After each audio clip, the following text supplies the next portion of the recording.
akhir-akhir ini Pak Budi kan banyak orang-orang bahkan pelaku spiritual sendiri ya yang bingung mencari Tuhan ya sejatinya Pak Budi.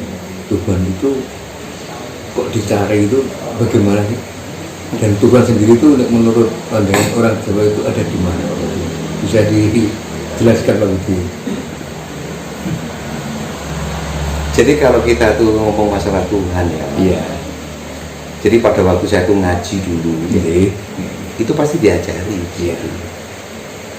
Sebelum saya itu memeluk sebuah agama, kamu harus memenuhi kriteria sebagai berikut.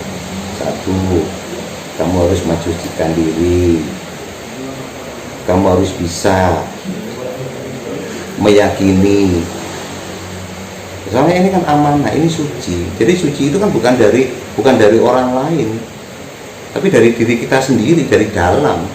Kalau ingin memeluk sebuah ajaran, ya kita kan juga harus suci dulu. Di hati kita ini memang harus betul-betul sudah nggak ada. Baru nanti kalau setelah kita tuh pemurnian kesucian kita itu sudah muncul ya, baru di situ baru nanti akan menyerap dari sebuah ajaran yang suci itu yang seperti apa. Jadi yang penting kita tuh membuka hati kita dulu, Bersihkan dulu hati. ya gitu. Jadi kalau misalkan kalau kita itu mau katakan menerima wejangan, kita kan juga harus mengakui dulu. Jadi harus membuka hati dulu kita. Seperti sampean kalau misalkan hanya bertamu, jadi masa langsung bertamu kan harus pintunya harus dibuka dulu. Jadi keinginan sampean datang ke sini itu apa? Kalau sampean tuh niatnya sampean baik, ya nanti di situ ya mudah-mudahan dengan sampean datang ke sini nanti pulang pun sampean juga akan membawa sebuah oleh-oleh di situ. Berarti intinya kenali diri sendiri baru bisa mengenal Tuhan. Seperti itu Pak Budi. Ya, karena di situ ada sebuah keimanan di situ, Mas. Jadi keimanan itu kan karena dari sebuah kepercayaan. Tanpa kita tuh adanya sebuah kepercayaan mustahil. Kalau kita tuh punya iman kan. Pak Budi bisa diceritakan tentang perjalanan spiritual panjenengan. Waduh. Monggo. Kalau perjalanan spiritual saya sebetulnya itu sudah lama, Mas. Umur berapa Pak mulai belajar spiritual? Jadi yang harusnya saya pada waktu itu kan juga dapat wisik ya. Itu harusnya saya itu tahun 89 itu harus sudah menjalankan hal yang seperti itu. Karena pada waktu tahun 89 itu saya kan masih duduk di masih kuliah. Jadi artinya pikiran saya masih belum bisa fokus ke sana. Jadi seperti itu. Sampai akhirnya setelah saya itu lulus kuliah, baru itu muncul kembali di situ. Jadi seperti halnya kayak ada yang membimbing saya buat untuk meneruskan. Jadi sebuah perjalanan yang masih tertunda pada waktu itu. Jadi dengan lulus kuliah seperti itu, kenapa saya harus percaya dengan sesuatu yang tidak pernah saya pelajari di pendidikan yang seperti itu. Sampai saya itu bertahan 2 tahun pada waktu itu. Jadi 2 tahun itu seluruh badan saya ini panas. Ya, gara-gara saya itu nggak mau mengikuti perjalanan yang sempat tertunda itu. Saya tuh nggak bisa tidur itu, Mas. Sampai beberapa hari itu. Jadi saya itu sampai bisa tidur itu lihat. Niki nuwun sewu. Sampai saya itu minum. Setelah saya itu mabuk. Seperti itu. Loh, iya, ini fakta. Iya. Baru bisa tidur. Tidur pun juga pada waktu masih setengah jam habis bangun ya sudah nggak bisa tidur lagi.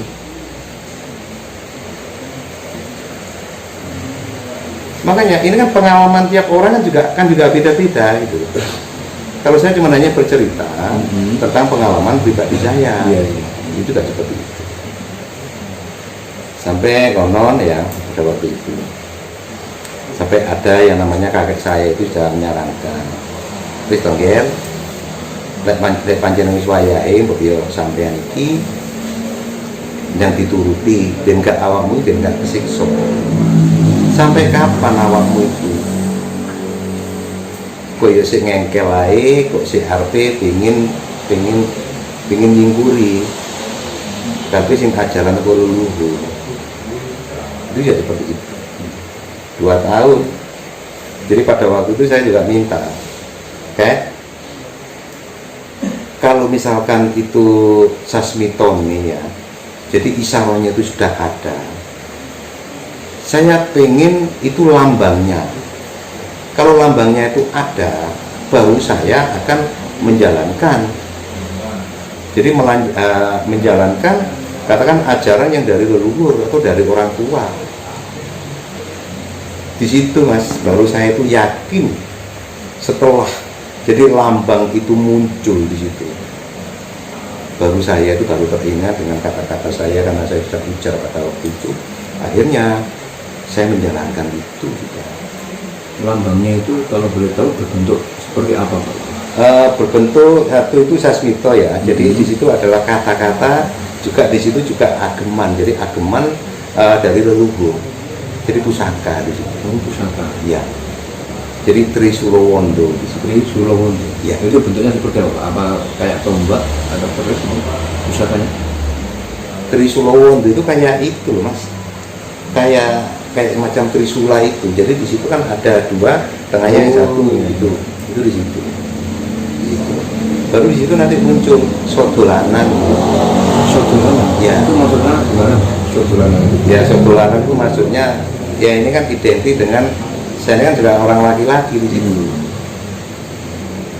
Jadi kan sodo itu ya seperti kayak Ridi itu ya. Jadi ini lulusan di situ ya. Jadi lanang. Jadi kalau misalkan jadi orang laki-laki itu memang harus punya pemikiran yang lurus, yang lurus tegas. itu di situ. Jadi awalnya di situ Pak saya itu mengerjakan dari jangan dari kakek saya. Di situ saya juga harus puasa 3 hari 3 malam di situ itu lepas.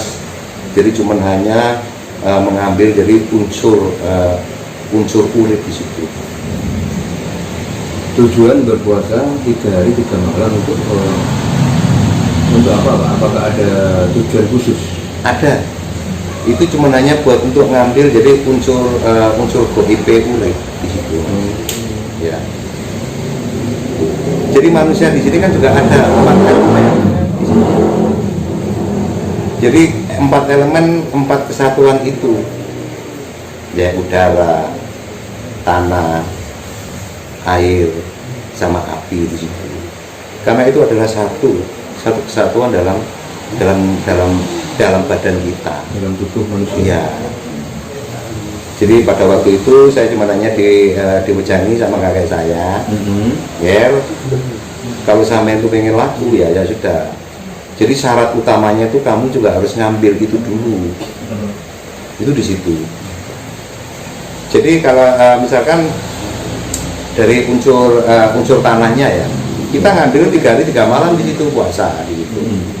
Nah nanti kita istirahat beberapa hari, kita lanjutkan lagi, nanti unsur kita ngambil airnya dulu gitu.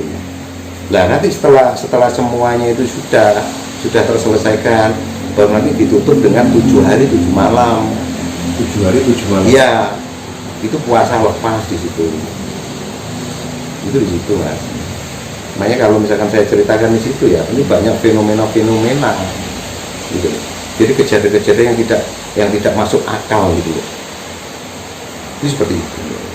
Setelah melakukan puasa Ya. lepas 7 hari 7 malam Pak. Iya. Ada nggak yang Pak Budi alami kejadian-kejadian yang di luar nalar? Oh banyak itu mas. Contohnya nggak bisa diceritakan? Contohnya ya. Kalau kita tuh sudah lepas 3 hari 3 malam kita puasa ya, justru badan kita itu fit mas. Ini terus terang saya bilang. Iya. Jadi kita tuh tidak merasakan kalau kita tuh lapar, kita tuh haus. Itu dulu yang pernah saya rasakan. Itu kayak kita tuh stamina kita tuh kayaknya full gitu loh. Full sudah. Ya. enteng itu Mas, betul Mas.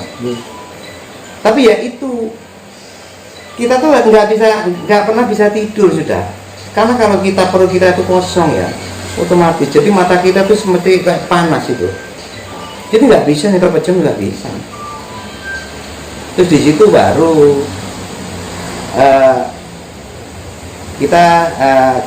kita mengetahui di situ ya, jadi ibaratnya lakuning jagat, karena kita di situ juga dipertontonkan dan kita tuh juga harus menyimak di situ. Jadi kalau misalkan malam ini sak jeroning bengi iki ono opo ae di situ, karena kita kan nggak pernah tidur di situ, nggak bisa tidur. Nanti kejadian apa di situ? Yaitu siang juga ya begitu.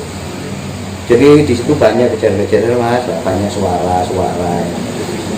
Kadang juga fenomena yang dari alam sendiri pada waktu itu. Jadi kalau misalkan ada wisik seperti itu, kita juga harus menunggu. Kalau dulu pengalaman saya ya, kalau saya itu mendapatkan wisik, dapat wejangan dari leluhur itu ya, itu juga harus menunggu. Jadi kayak petunjuk kayak ada burung. Jadi di rumah itu, di wuwungan genteng itu ada burung. Kalau burung itu nggak ngoceh, nggak manggung, itu masih belum. Jadi tiap harinya pun juga beda-beda. Kadang habis maghrib itu sudah manggung ya burung itu. Terus besoknya lagi, kadang jam 9 seperti itu.